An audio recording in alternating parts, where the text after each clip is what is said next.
That feeling, that 3 seconds of silence is terrifying for most people. And it's one of the reasons people feel so stressed when having conversations. As a communications expert, I talk to people all the time who avoid networking events, lunches, and interviews for that exact reason. All that will do is hold you back from living your best life, meeting interesting people, and being successful in your career. So if you're watching this, you probably don't want to be that person anymore, and we're going to fix that. So these are the 7 steps you can start using tomorrow to master the art of conversation. Step 1 is something I know we all hate: small talk. It is a necessary evil. We all know that small talk feels performative, and that's because there's really no sense of real engagement when you do it. It can feel like a chore, and it can discourage people from going to dinners or networking events. I was at a speaker's dinner in Cambridge a few weeks ago at an event where I'd given a talk, and my talk had gone really well. I was feeling great about walking into that speaker's dinner and networking. There was a fellow speaker there, but there was something kind of off about him. His seat was fully tucked against the table. His chair was just pulled right in. His body was angled toward no one, and he was not making any kind of space for anyone to come up to him and interact. So I tried something. I walked over, I announced myself, told him literally, I'm crashing your conversation. He didn't move his chair. He didn't even angle toward me, but I spoke anyway. I complimented his talk. He said, "Great, thanks." Didn't ask me anything or return the compliment at all. And for the next, what felt like 15 minutes, might have been 3, I was the one generating all the material. I asked questions, drew connections between things, found new threads every time the conversation stalled. I mean, this man did not ask me a single question, not once. He wasn't being intentionally rude, I could tell. He wasn't that he was like a weirdo. He just had zero clue how to hold a conversation. Now, I didn't leave that conversation feeling sympathy for him. I actually left it with a pretty strong resolve to never sit near him again. And that's what bad conversation costs you.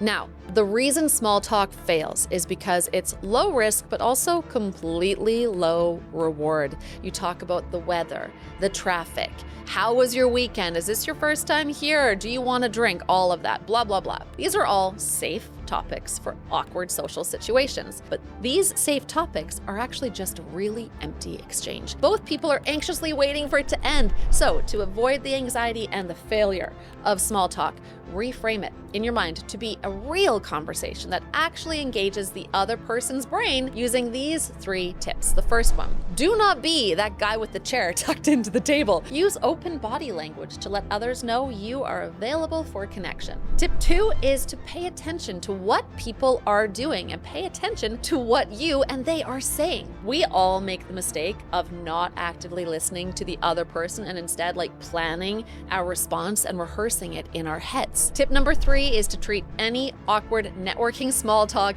like a conversation you might have with a sibling or with someone you meet in a bar. Ask interesting questions that are not just at the surface level. Ask a question you may actually care to hear the answer to. Ask questions about them, but ground those in the context that you share. So, where are you from? Small talk meets the fact that you're at a conference in London and then turns into, how far did you travel to get here? Tack on a little about yourself. This is a conversation, not an interview, and you want to give them something to work with too. So try, I just landed at Heathrow this morning and I'm so glad I made it to this event on time. How was your trip in? Or are you from here? When you treat the necessary evil small talk as a real conversation with better opening questions, you'll actually open the door to better responses that can help you start a real conversation, and you could create the beginning of a real connection.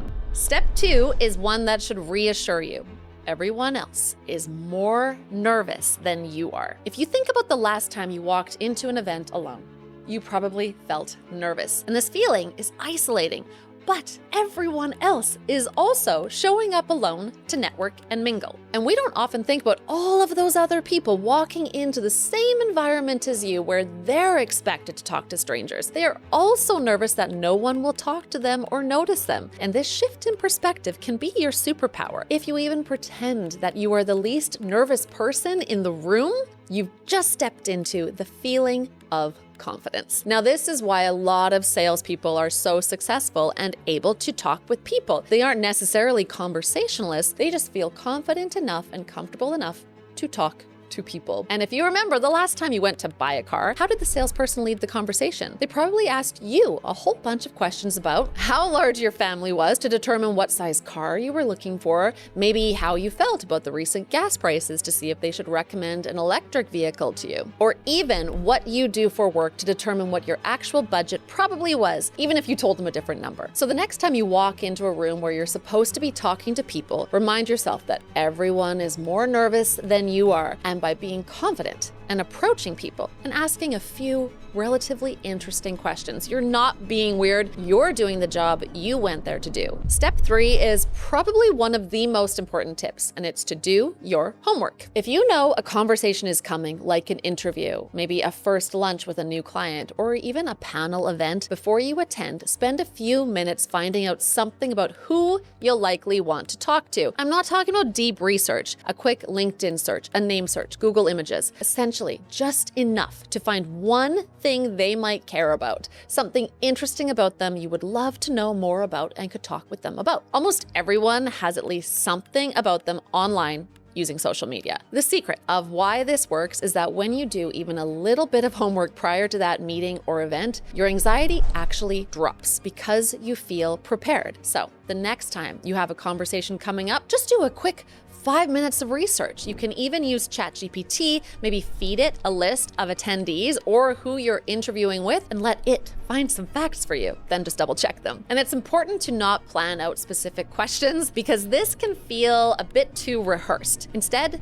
just have the topic in mind. Step 4 is reframe that you are in charge. So you have to learn how to guide the conversation. I call this method quite simply being the guide. If you think about someone like a tour guide, that's an actual job with a job description. And these people are usually so great at talking to individuals or groups because they know it's their responsibility and their tip for the tour often depends on it. Most conversations you'll have with a stranger, your boss, or at a networking event only feel awkward because no one is being the guide. No one is stepping up to be the leader. And that should be your role that you choose to step into. If you treat every conversation like you're the tour guide and getting paid for it, wouldn't you start conversing differently? You wouldn't wait for someone to approach you or to carry the whole conversation. You would treat every conversation as your responsibility. You would be prepared and you would make sure the person you're speaking to has a pleasant experience. And this can set you apart because most people go into conversations in passive mode. They're waiting for the other person to lead the conversation, to ask questions, and all they do is answer and react. And when both people in a conversation are doing that, it's just a boring interaction that is not even a conversation. But if you step into the role of a guide, the guide doesn't do that. The guide decides in advance that they're carrying the conversation, and that decision alone restructures the whole experience. So if you know that you have to prepare for a conversation that has any chance of being awkward, like a networking event, maybe a first lunch with a new hire, or a call with someone you're trying to build a relationship with, try to see yourself as a paid guide. Just like a tour guide leads a group through the location, ask questions that give the conversation a beginning, a middle, and an end. You can also practice talking about yourself like you would in an interview. Work on a 30-second elevator pitch for yourself that includes at least 2 interesting facts that could spark a question from someone else. Step 5 is how to master the perfect start to a conversation. When most people try to start a conversation, it's usually with a general question that could apply to anyone, or a yes/no question like, how long was your drive here? Did you enjoy the event? Or what did you do this weekend? These don't work because they depend on the person asking the same question back to you, which is now just small talk. So here's a core rule that I know from copywriting. People do not care about you. They only care about themselves. Now, this sounds harsh, but it's actually a big unlock. What people care about is themselves. Okay, so your opening question shouldn't be generic and apply to anyone. It should be grounded in the specific context you're both in or something you notice about the other person. The real message here is that you need to actually care. If you're asking a question you don't care about the response to, stop. Just like you can feel it when someone asks you a question where they don't seem to care to hear the answer, like, how was your weekend? Someone else can feel that too from you. So practice your opening questions the next time you talk to someone. Ask someone something you are genuinely interested in. If you love to shop, maybe you compliment someone on their outfit and then ask them where they got it. You can also ask what their favorite part about the event was that you both just attended, and then ask why. And remember that without a strong opening question, the rest of the conversation probably won't happen. Step 6 is all about the art of keeping a conversation going once you've started it. Keeping a conversation going is really about active listening. And I think we're all guilty of planning our responses in our head while the other person is speaking instead of just actively listening to them. The real art of active listening is not jumping to the next question, but asking good follow-ups and giving someone the space to sit in the question that you're currently in. So here's an example. If someone mentions they flew in from the other side of the world this morning, instead of moving straight to the next preloaded question in your head, stay in that first question about their flight. Ask them, wow, what does a long-haul flight actually feel like past that 12-hour mark? Ask them, what do most people get wrong about an experience like that? The other reframe here is that a conversation does not need to be a continuous stream of questions. Try to anticipate when someone is clearly about to share something real and slow down. Give them space to dive deeper or share more. Don't jump to the next question just to fill what feels like awkward silence. This works because people connect through emotion, not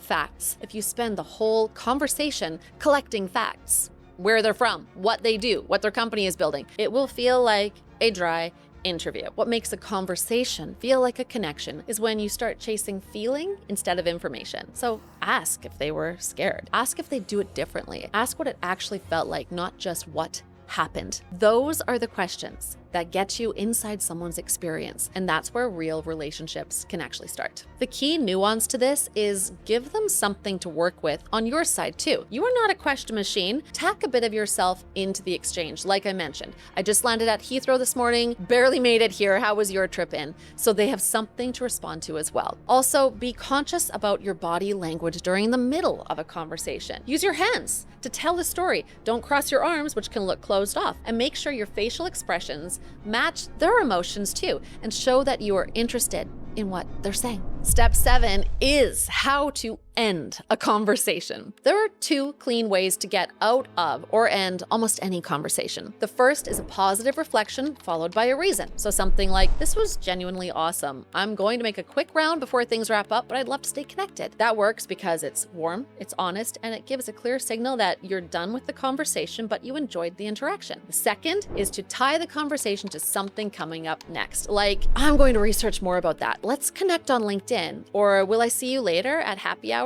This leaves you both with something to look forward to continue more conversations. And in more casual environments, just taking a selfie at the end has become one of the smoothest exits you've got. So you've shown you're interested and you've created a reason for them to remember the interaction. And you get to exchange contact information to send them the selfie.